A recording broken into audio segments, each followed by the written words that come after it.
The air inside the car was tense enough to cut with a knife. We'd been driving for 6 hours straight.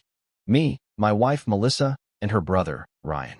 What started as a weekend road trip to her friend's lake cabin had turned into one long argument about everything and nothing. "You're overreacting," Melissa said, her hands gripping the wheel tighter than she realized. Ryan chuckled from the passenger seat, that smug, older brother grin spreading across his face. "Maybe you need to cool off, man.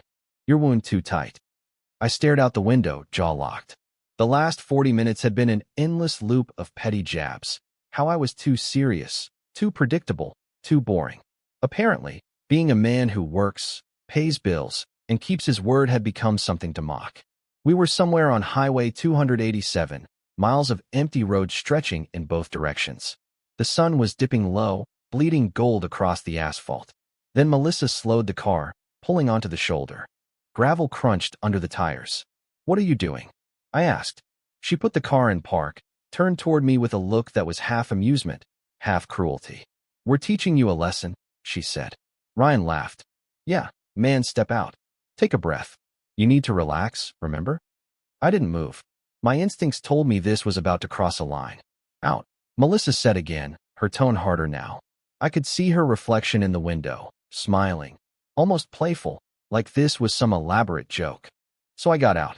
The wind hit me first, sharp and dry, carrying that endless highway smell of dust and hot metal. I stood there as she leaned out her window. "Maybe walking will help your attitude," she said. Then Ryan added, "Don't go too far. We'll come back for you once you've cooled off." The car door slammed, the tires spun, and just like that, my own car disappeared into the horizon, taillights fading into the orange dusk. Their laughter carried faintly on the wind, until even that was gone. For a few seconds, I just stood there, watching the empty road, listening to the silence. It wasn't shock that hit me first, it was clarity. They expected me to call, to panic, to beg. They thought I'd crumble like a fool desperate to be let back into their little circle of mockery. But instead, I looked at the road stretching west and thought, fine. The phone in my pocket still had battery, but no signal. The nearest town, according to the faded green sign half a mile back, was 40 miles away. I slung my backpack over my shoulder, just a water bottle, a wallet, a few snacks from the gas station, and started walking. The October air bit at my face. Each step away from that spot felt heavier, and yet strangely lighter at the same time. I thought about Melissa's laugh, the way it used to sound genuine before sarcasm became her native language. I thought about the man I'd been since meeting her, careful, compliant, easy to dismiss. By mile 3, the anger had burned away, leaving something cleaner behind. Resolve. They'd wanted to humiliate me. Instead, they'd freed me. That night, I reached a rundown motel on the outskirts of a small town called Hartley. The neon sign flickered like it might die at any moment. I paid cash for a room, showered off the highway dust, and stared at the cracked mirror. The man looking back wasn't defeated. He was done.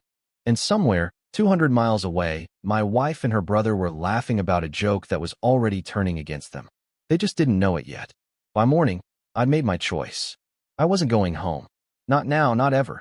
I sat at a diner off the highway, sipping burnt coffee, staring out at the gas pumps. My phone had finally caught a signal overnight. 12 missed calls, 7 voicemails, all from Melissa. The first few were panicked. "Where are you?"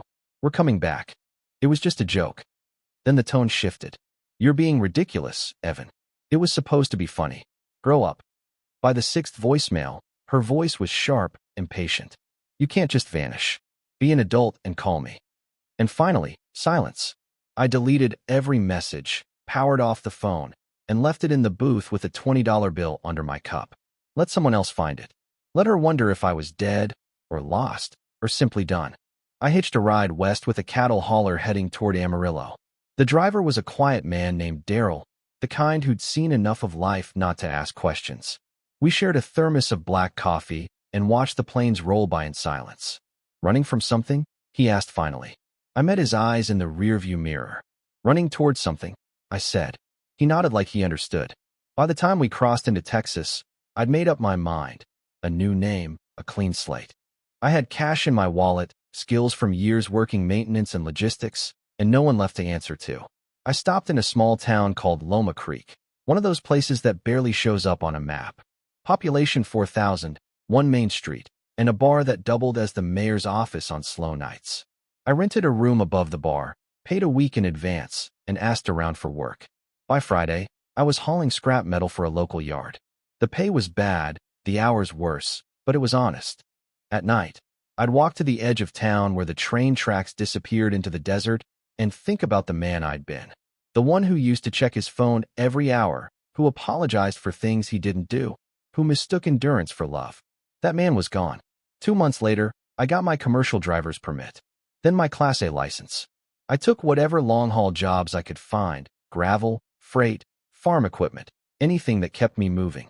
The highway became my home, the engine my heartbeat. I used the name Evan Hale.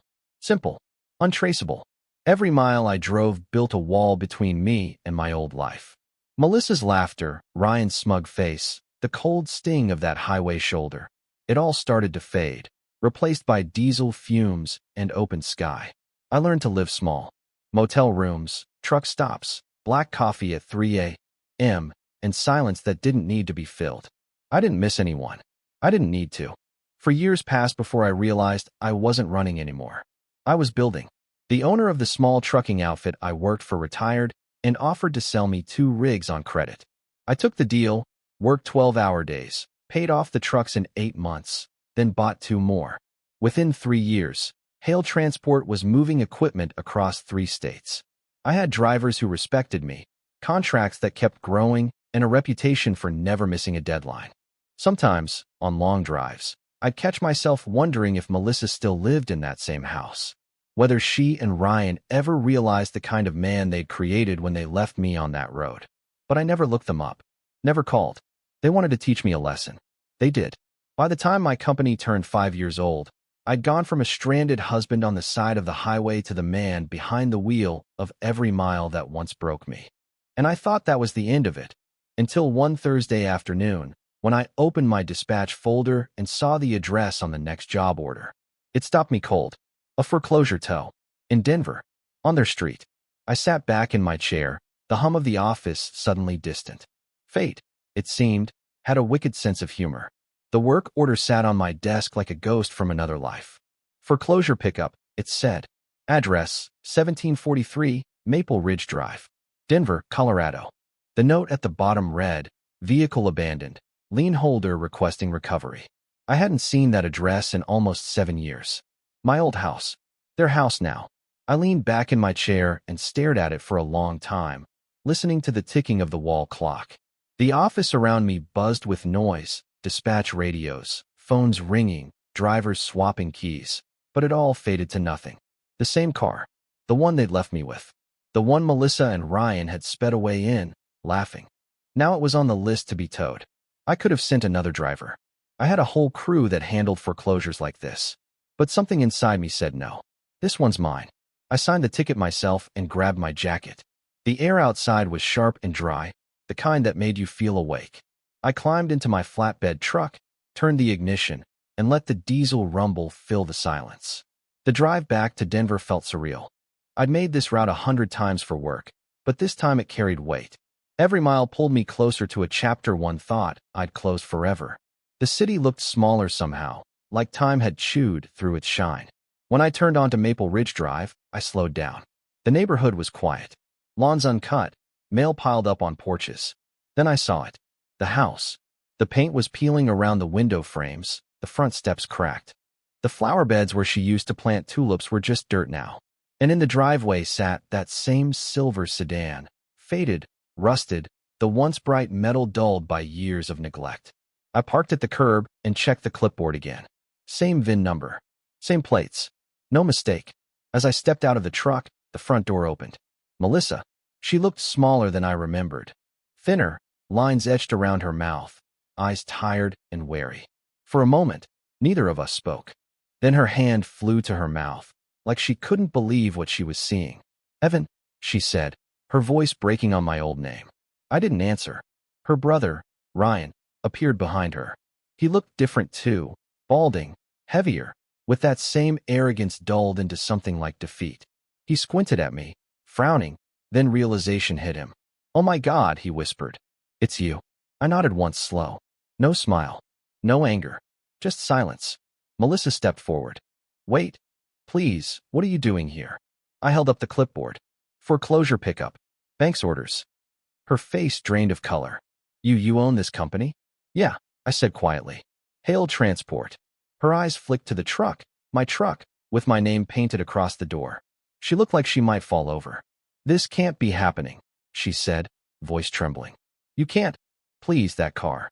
I walked past her, calm and steady. The cold wind carried the sound of the chains as I hooked them to the car's frame, metal clinking like punctuation marks on a story that had waited too long to end. Ryan tried to speak. You can't just.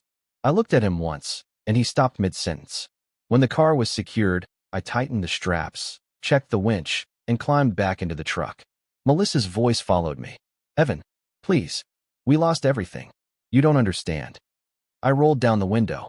For a moment, I almost said something, some final line to wrap it all up. But I realized she wouldn't understand anyway. People like her never do.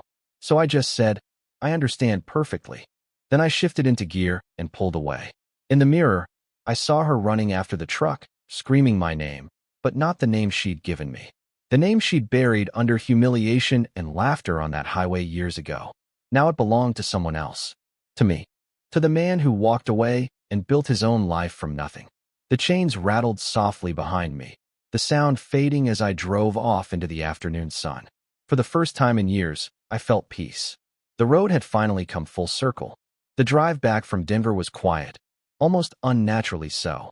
The hum of the engine was steady beneath me, the chains clinking behind like the echo of ghosts I'd finally buried. The sky had that gray tint before dusk, thin clouds stretching over miles of flat highway, the same kind of road where I'd once stood stranded and forgotten. Now, I was the one leaving someone behind. When I pulled into the yard, the crew was finishing up for the day. A couple of guys looked up when they saw me towing the rusted sedan. Luis, my lead driver, walked over, wiping grease off his hands. That the foreclosure from Maple Ridge? He asked. Yeah. He squinted at the car. Thing's ancient. Not worth the diesel to move it. Doesn't matter, I said. Job's done. He nodded and headed back to the shop, no questions asked. I parked the truck in Bay 3, set the brake, and sat there a moment longer. My reflection in the windshield looked older, harder, but at peace. It had been 7 years since they'd left me on that highway. 7 years of silence, rebuilding, learning who I was without them. I thought I'd buried that version of myself long ago, but seeing their faces again had stirred something deeper than anger. Pity. I'd expected confrontation, bitterness, maybe rage. Instead, all I saw was defeat. They'd gambled with cruelty and lost. Time had done the rest. After finishing the paperwork, I walked across the yard toward the office. The sun was setting, turning the metal siding of the trucks gold. I could smell motor oil and cold steel, familiar scents that meant stability, control, ownership. Everything I'd built was mine. Every mile, every mistake, every dollar. Inside, the office was warm, lit by the orange glow of the setting sun through the blinds. I sat at my desk and opened the small safe beneath it. Inside were two things I never got rid of: the wedding band I'd stopped wearing the night I left, and the spare key to that silver sedan. I turned the key in my hand, cold metal against my skin.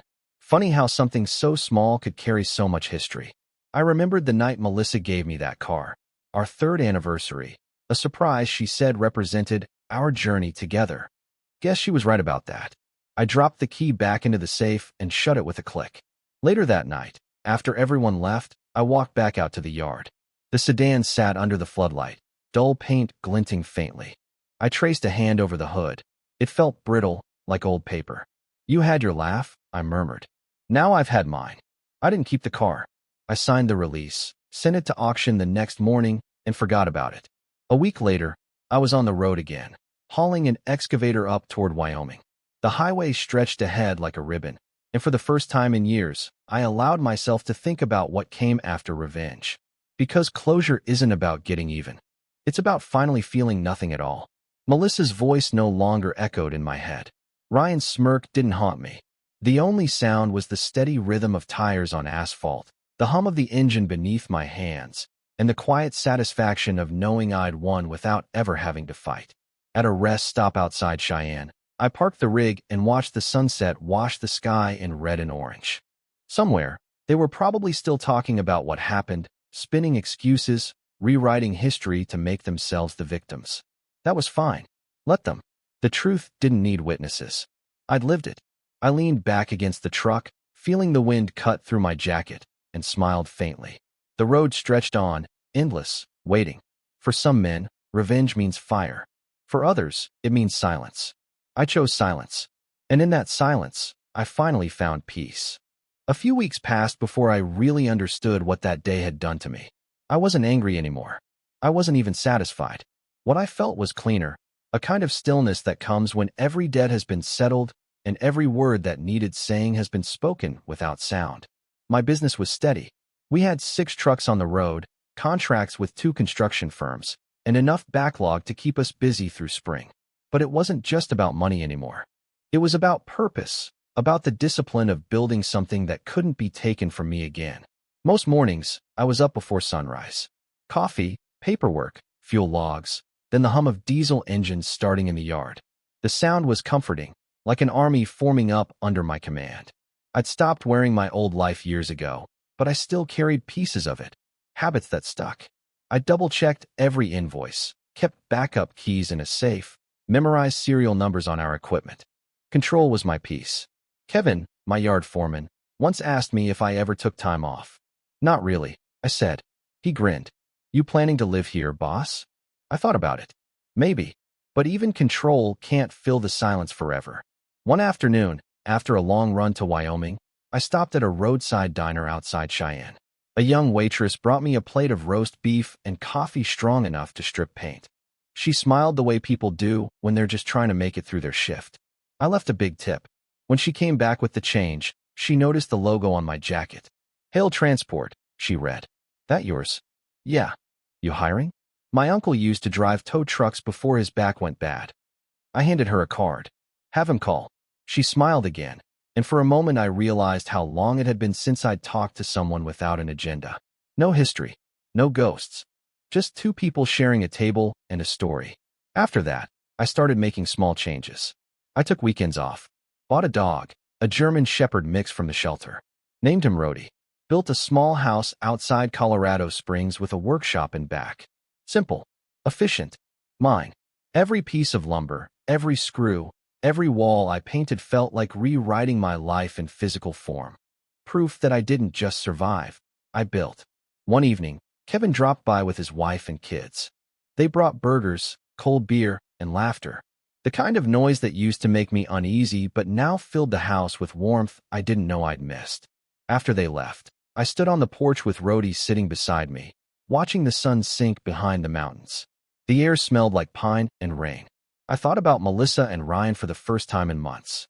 Not with hate, not even pity, just curiosity, wondering if they'd ever found anything real in the wreckage they'd made. But the thought passed quickly, like a cloud across the sun. I had my own light now. People talk about revenge like it's fire, something that burns bright and then fades. But what they never tell you is that after the flames die, there's room for something else to grow. Something quiet. Something steady. I looked at the horizon and realized the road that had once left me stranded had brought me exactly where I was meant to be. I didn't need to chase the past anymore. The past had already watched me drive away, and this time, it was the one left standing in the dust. The lesson they meant to teach me all those years ago? I finally learned it, but not the way they intended. They taught me how to be alone, and I turned it into strength. The first winter in Colorado Springs was brutal. Snow piled high on the trucks, ice formed on the fuel lines, and the wind howled through the yard like some restless ghost. But I liked it. Harsh weather forces you to stay sharp. It doesn't forgive laziness. I'd built my life that same way. No weakness, no slack.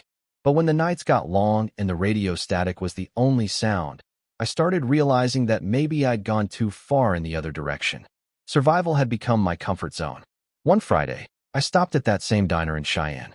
The waitress, her name was Claire, I'd learned, was there again. She poured my coffee before I even ordered. Rough day? She asked. Just a long one. You always drive alone? She asked, half teasing. Habit, I said. She laughed softly. You don't strike me as the habit type. More like the man who burned all his old ones down. She wasn't wrong. Over the next few months, that diner became my halfway home. Sometimes I'd stop in just to talk, nothing heavy. Weather, work, her uncle's bad back, her kid taking driver's edition. She'd joke that I was her quiet regular, the guy who listened but never said too much. And maybe that was the beginning of something I didn't realize I needed: connection without complication. Spring came early that year. Business was good. Rhodey grew bigger, lazier, and somehow wiser than most people I knew. Claire's uncle started doing part-time dispatch for me, working the night shift so I could finally get some sleep. It felt normal. Then one afternoon, a letter arrived. No return address, just my old name, Evan Collins, written in handwriting I hadn't seen in years. Melissa. For a long minute, I just stared at the envelope, the way you stare at a fire and decide whether to add another log or let it die out. Finally, I opened it. The letter was short, apologetic, desperate in its tone. She wrote that Ryan had passed away 2 years back after getting caught up in some bad loan deals. She'd lost the house completely after that, moved from job to job, trying to find peace. She said she'd heard about my company, that she was proud of what I'd built, that she hoped someday we could talk. For closure. Closure. The same word people use when they want forgiveness, but not accountability. I folded the letter once, slid it back into the envelope, and dropped it into the wood stove without reading it again.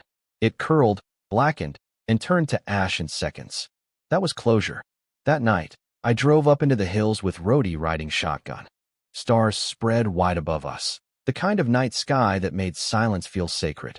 I parked the truck at a lookout point, stepped out, and just breathed. 7 years ago, I'd been abandoned on a highway and left for dead in spirit.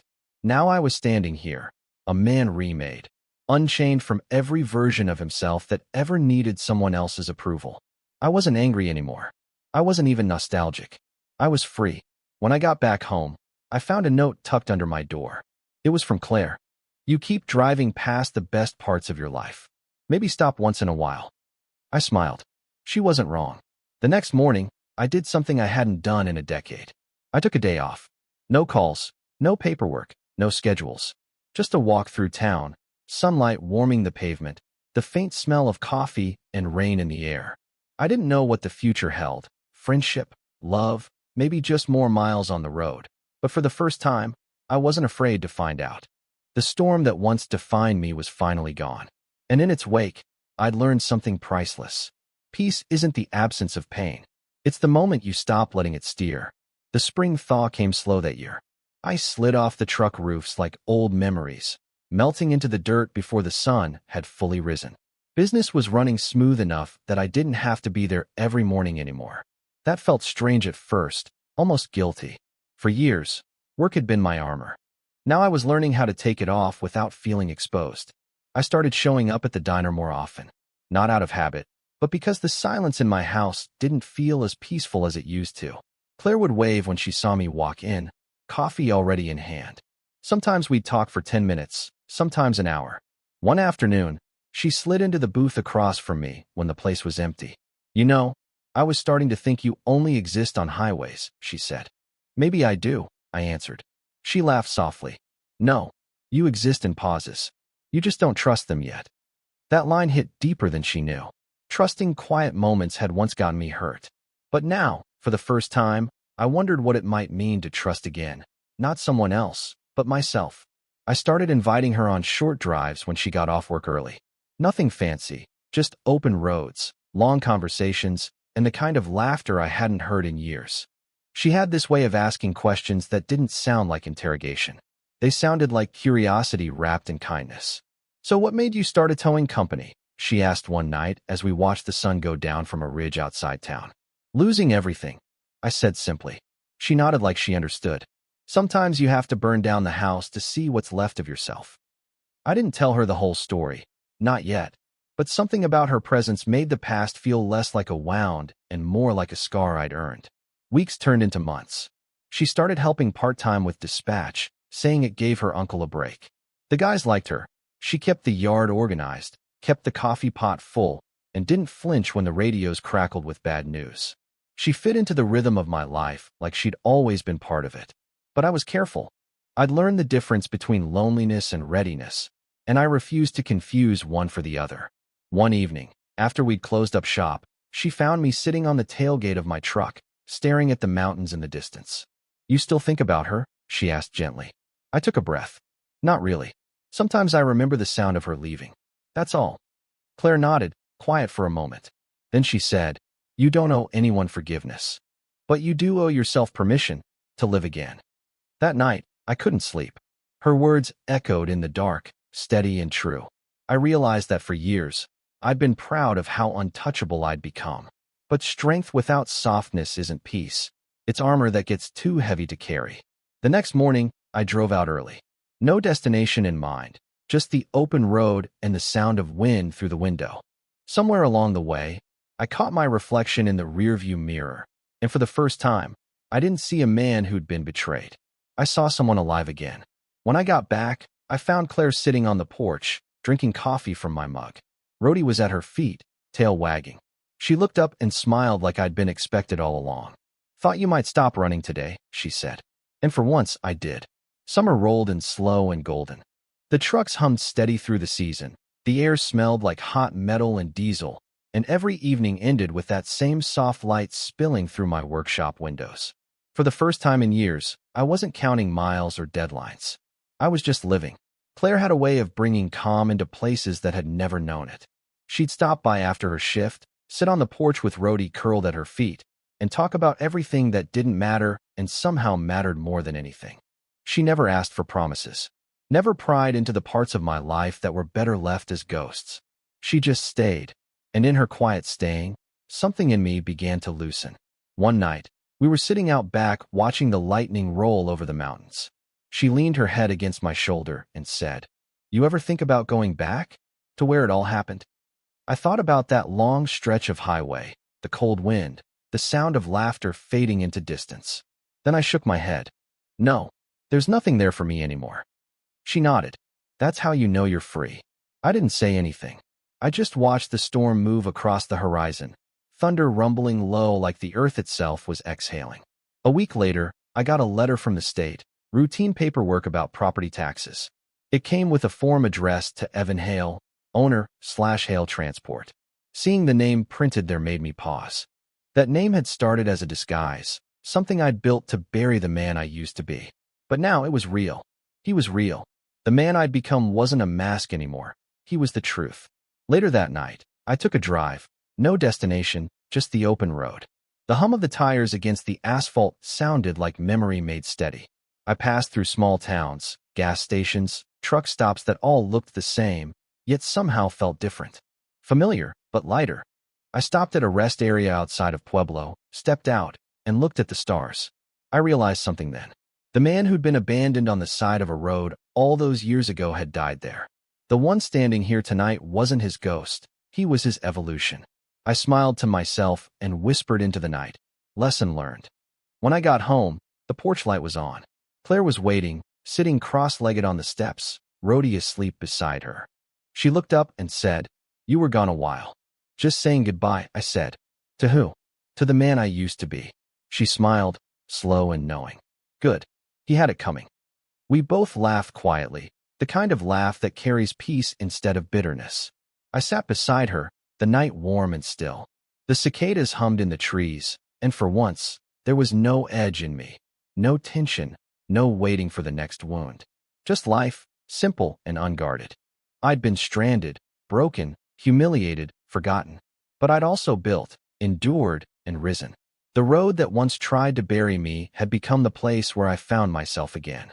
People think revenge is the ending. It's not. Survival is the middle. Peace, that's the real ending. And as the first light of dawn crept over the hills, I realized I'd finally made it home. Not to a house, not to a woman, but to myself. Dear listeners, our story has come to an end. If you enjoyed it, please subscribe, leave a like, and share your thoughts in the comments.